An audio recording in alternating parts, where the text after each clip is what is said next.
Welcome to another episode of 5 Lives, 5 Styles. And if this is your first time with the series, let me explain it really quickly. Every time I die, I lose a life and I change build style. And, I still have 4 lives left. This is our second build style. While it's a little bit tricky to see, but over there is some of the build, and the docks I would consider is also part of this. Now, this section over here is quite a big cave, and I don't really like it. It is also connected to probably one of the most dangerous caves that I have ever come across. It is down here, and it is very, very deep, so I don't want to fall down there. And over here we have an iron farm that is looking mighty ugly. We have a zombie hidden up here that I want to keep safe, and I don't want it to attack the villagers.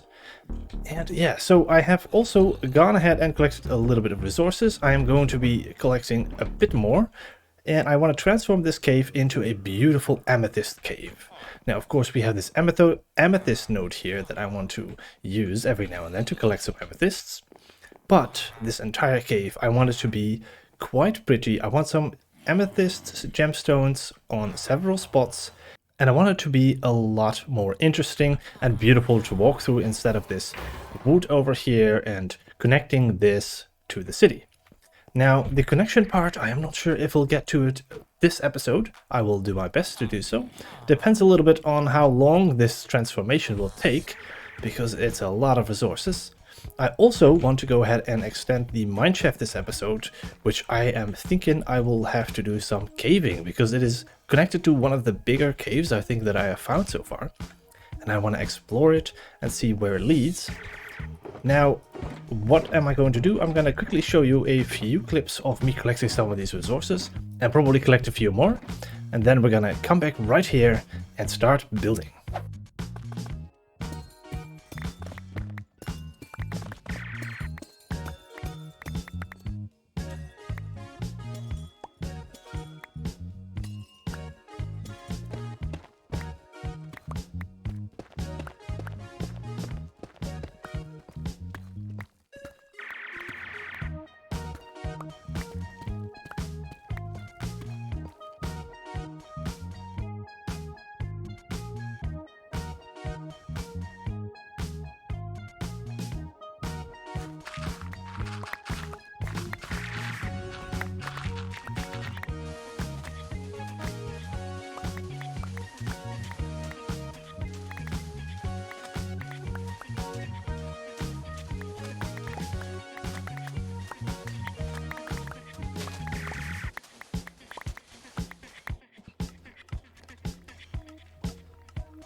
Wow, a double city with double boat. That is crazy. I'm just going to the nether here to get a few extra boxes, and wow, that is lucky. Editor Goss here. I of course mean the end, not the nether. Spire armor trim. Let's go. I don't think I have this one. I have the other trim, but not this one, I think. And then, after all of that mining and collecting resources, a quick tool repair. We're back. As you can see, there is a couple more shulker boxes, and I have, as I said, collected a few more resources. Luckily, I already had a bunch of tuff from mining earlier. I crafted a few variation blocks to bring some details. I might even add a few ores in here or there. Then we have some grey concrete, we have some wool, we've got a little packed mud and mud bricks, which we're going to use to build a little house around the iron farm, because this wood is pretty ugly, I don't really like it. Then we have a little bit of stone and light grey wool that I want to use as sort of a connecting path over here. So instead of making it all these wood trapdoors, I don't really want to do that all the way. I kind of want to do that for this area. I'm going to transition that into a path with the stone.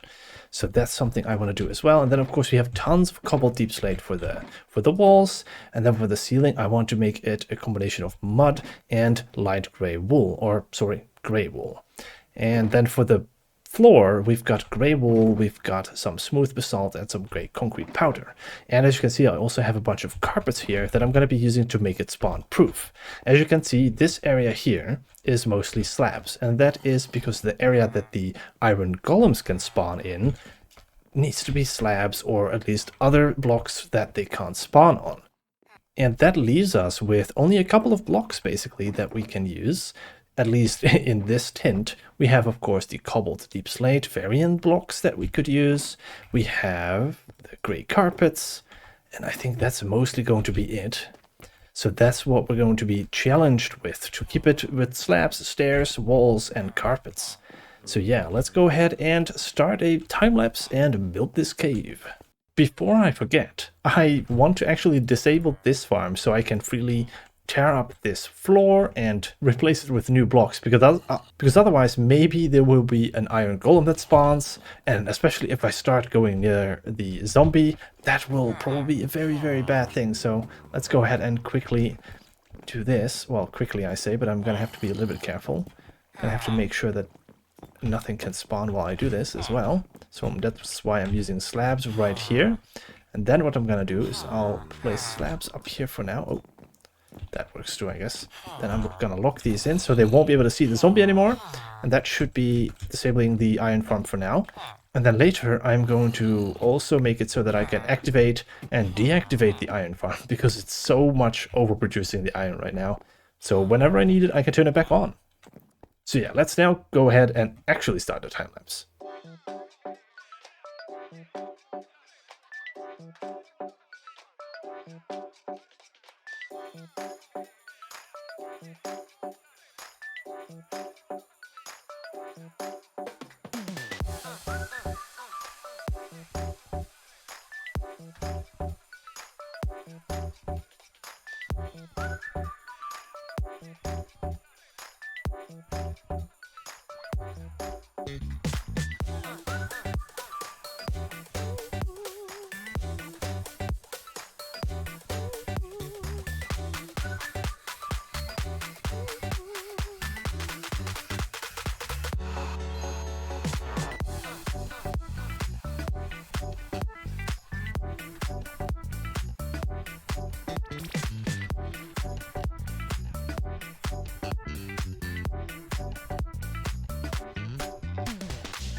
This is looking so much better now.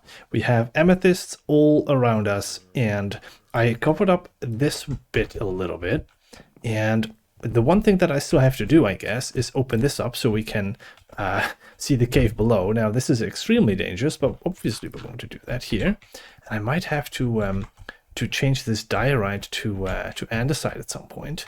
But yeah, down there, if you can see it, is that, which is a little bit dangerous.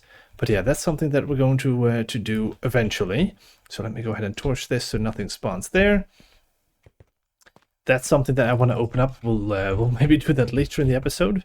And one of the things I wanted to mention as well is with the building here, I had to make sure that everything is non-spawnable, of course. So we have the carpets, we have the slabs and the stairs and everything like that. And even in here, we have slabs and stairs to cover all of the spots to not be spawnable. Of course, rails are not spawnable either, and trapdoors. So I added a bunch of details to this little building, and it's looking a lot better now. This is not a small wooden box, and the zombie is well hidden over there in the rock. And the ceiling is a combination of mud and wool. And then over here you can see we have a lighter path with some light gray wool, some stone, some andesite that leads us to, of course, the entrance to the building, which is still pretty plain. And then, of course, eventually we're going to connect this into the tunnel to the city. I didn't really want to continue past this point for now. Not exactly sure where I want to start with the buildings, so I didn't really want to continue just extending the cave as is. And I might want to transform some of this into a bit of a darker cave, or maybe we'll just transition into a lighter cave as well.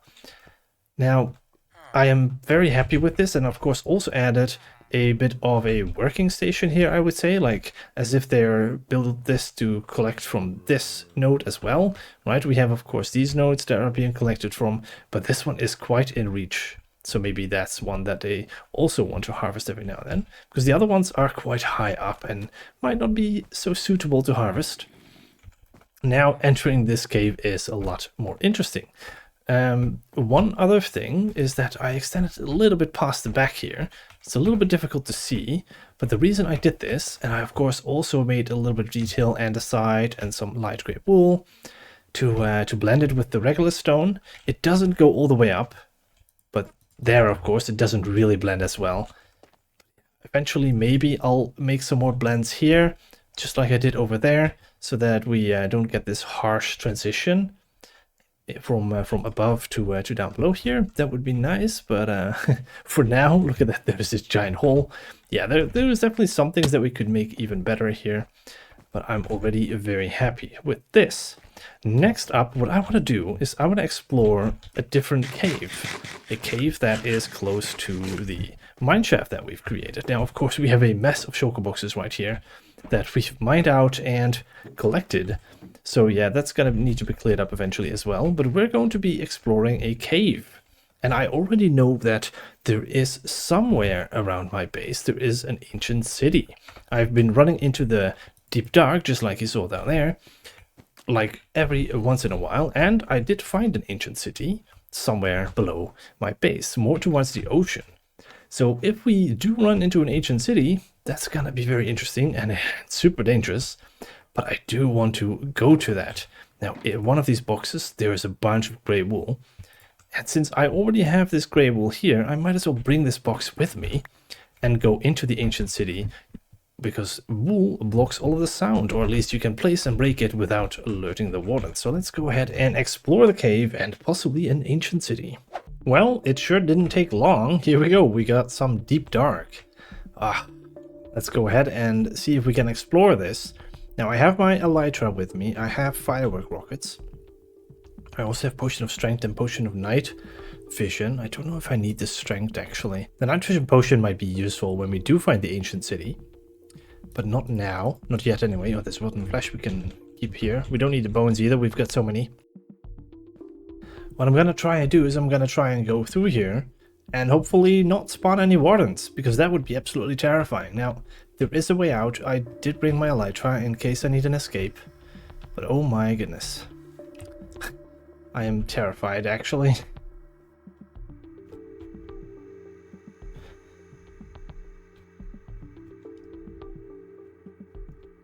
Right, there is a shrieker here. And an ancient city. Oh my goodness. I was looking at the Shrieker first. But that is an ancient city. Let me block that off. That Shrieker should now be harmless, but oh boy. That is an ancient city. I am going to risk it with one torch here. Okay, there is not even any sensors around. Alright, that's good. Oh, are we gonna go down here? That's... oh, so terrified.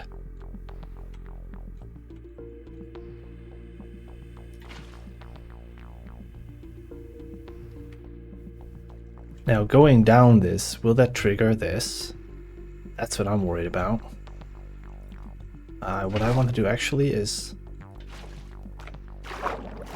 I should set my bed up here if I die somewhere. Right. I do have, I think, some armor here, right? So I should be able to grab a sword maybe. This is my backup, essentially, for when I do eventually, hopefully not, but when I die, this is my backup.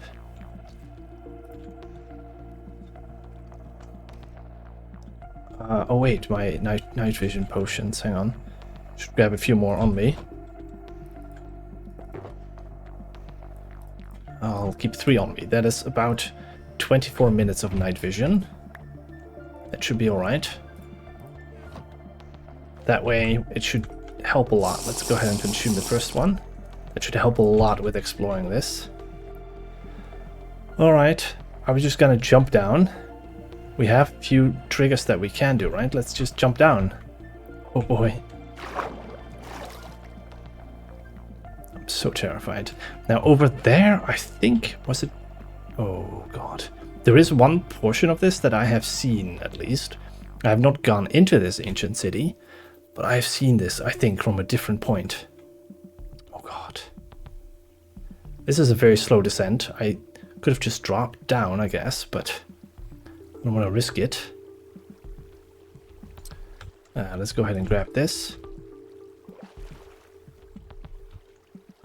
Oh god. Now I'm just gonna go to a corner here that I hope has some loot. Now I don't think there's any shriekers in this little area, so I'm just gonna snag one of these. I would like to have one. What are these called again? Catalysts, that's what it is. Alright. Now, I haven't found any chests. There's a shrieker over there. There's a bunch of shriekers and some catalysts. Oh, there was a thingy. Oh. Well, there's no shriekers nearby, I think. But, yeah, where are the chests? So far, no luck. Found the first chest, however, there is 2 shriekers nearby. And this one, oh, this one is gonna trigger, isn't it? This one right here. I'll have to remove this, I think. Somehow. I'm gonna have to remove this one without triggering a different one, right? So I'm just gonna lock this one in and then check the surrounding area to see if there's any other shriekers that could potentially trigger from this. I'm gonna block these in, I think, so that those sensors don't go off if I trigger that, because I think they share a signal or something. Now those won't be reached, then that one might. Let me just path over that and block that one in. Alright, here goes nothing, right? Here goes nothing.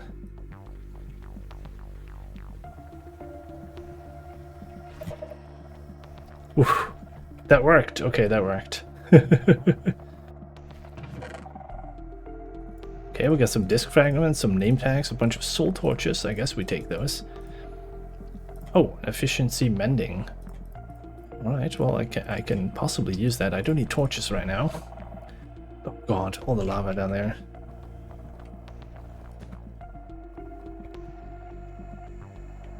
Goodness. What is this? This is dangerous as hell. Oh, there's a chest there. I wonder. Oh. There's no way that... oh.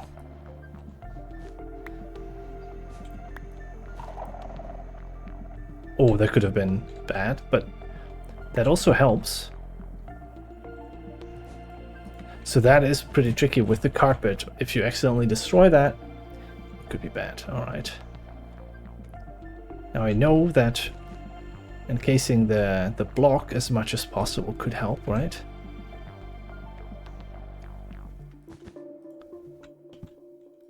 So let's see how much we can block the sound from escaping.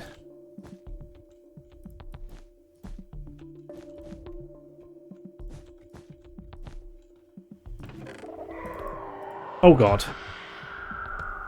I set it off once, but better to loot it, right? Oh, I set it off twice. Oh god. I have to be careful then. Oh. Now I am actually terrified. There is 4 that you can set off, so I can only set it off once without triggering a warden then. Oh my goodness. There we go. We found ourselves a swift sneak book. Yeah, we got some Lena other side discs. Very nice. All right. Well, so far so good. We've triggered it twice. Let's not trigger it again, so we're safe all the way. Look at that. We found Swift Sneak 3. I'm struggling so much to say Swift Sneak. Oh, well, so far so good. I can also see the torches that we've placed in a previous mining session.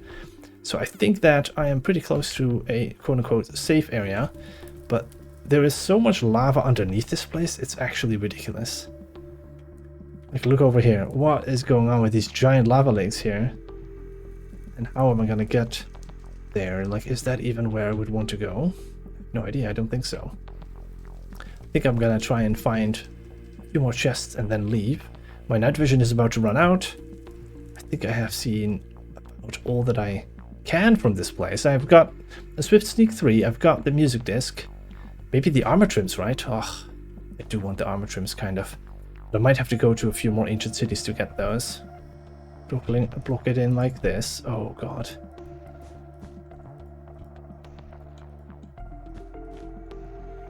Then this should be as safe as can be. Surely, right? Surely. There we go. No, it did set it off. Okay. Well, I'm still safe.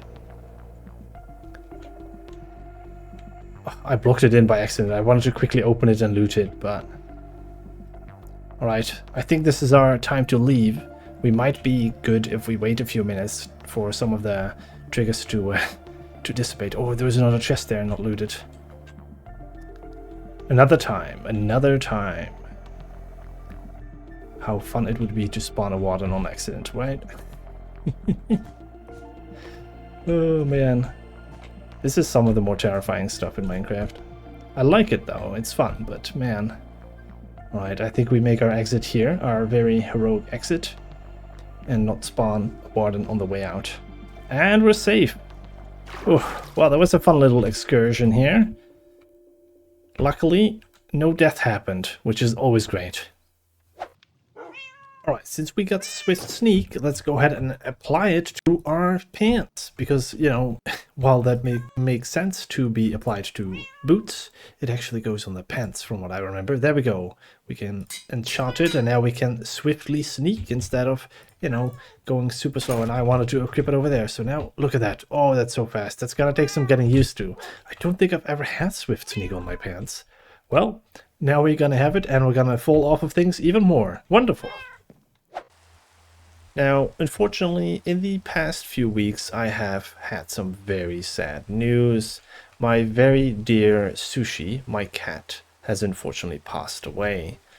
And it's been very difficult, actually. And here, look at the weather. It's raining, so it's perfectly matching. But I want to honor Sushi in my Minecraft world, so that she has a permanent spot here in this world. And I think this spot right here will do perfectly. And I'm going to build a small memorial right here to honor her forever and give her a place. So let's go ahead and build that real quickly here. So for the memorial itself, what I want to do is I want to go ahead and build like a little statue or like a little pillar actually. And I'm going to be using mostly tuff, a combination of stone here. I will also use this beautiful lodestone right here. Then we finish it off with tuff. And 2 tough pillars. There we go. And then we have ourselves a small rock. However, Oh, hang on. Whoops. Want to actually make that one higher. This one sits a little low now. Let's go ahead and place that one higher. Let's go ahead and do it like this. And then we go one up. That's a little better. And then to give it a little bit of love on the side, we're going to have some candles. But I also want to go ahead and place a vine right there. And put some buttons so it doesn't spread. I might actually want to have an extra button. Hang on.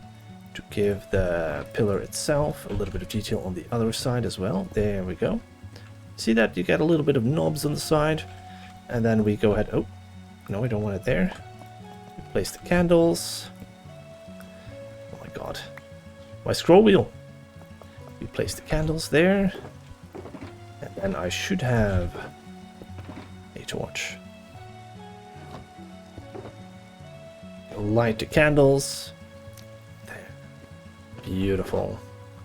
That should do nicely. Now, something else that I would want still is some leaves on the side. Some over there on this side. Some there. Some leaves there. Yeah, you know what? That looks nice. I like that. Maybe, you know, maybe I add one more here. Maybe that goes a little bit higher. Sure. And let's go ahead and sleep the night away before we get attacked by some monsters. And as a little finishing touch, I got myself some small bits of concrete powder, which I think works as kind of a dirt underground. And I think this should also then go ahead and be maybe some mangrove. The reason I'm adding that is that this feels more as a walked / used floor, and it blends very well with the red mycelium nylium blocks. And so now here what we have is I want to add a little bit of a path away from this. And so I'm going to go ahead and break all of these boxes, I think, and we add a little bit of a path going away from here. And as a finishing touch, we of course put a sign up. Here rests Sushi. May she find eternal peace. I think that's pretty good. And then we're going to make it brown and we're going to light it up a little bit. Well, we got an achievement for that. This is going to be quite nice. Of course, it is a very sad monument, but I'm glad to be giving her a permanent spot in my world. Now, I don't want to, of course, end this episode on a very sad note, and we are in the midst of the holiday season. So, of course, we're going to try and end this on a cheerful note, because it's very important to spend this time with family and people you love. So, I'm going to build up some small fireworks in the area and send this year off with a bang, because this marks the 1 year existence of this world. And I cannot believe the amount of stuff we've done. We started out here with this little building, and we terraformed this entire region. We built some farms, we've built an underground city, or at least a street. We expanded to a trading hall and docks. We started a mine shaft that has expanded quite a bit. We have raided the end in the ancient city, and so many more things to come. Alright, and as the sun is setting, we're going to go ahead and start the new year, or at least finish the old year, with a bit of fireworks. So let's go ahead and send us off into 2025. May it be a better year than the last one. And thank you all for watching, and I'll see you in 2025. Have a great year, everyone. If you liked this episode, please like and subscribe, and I hope to see you in the next one.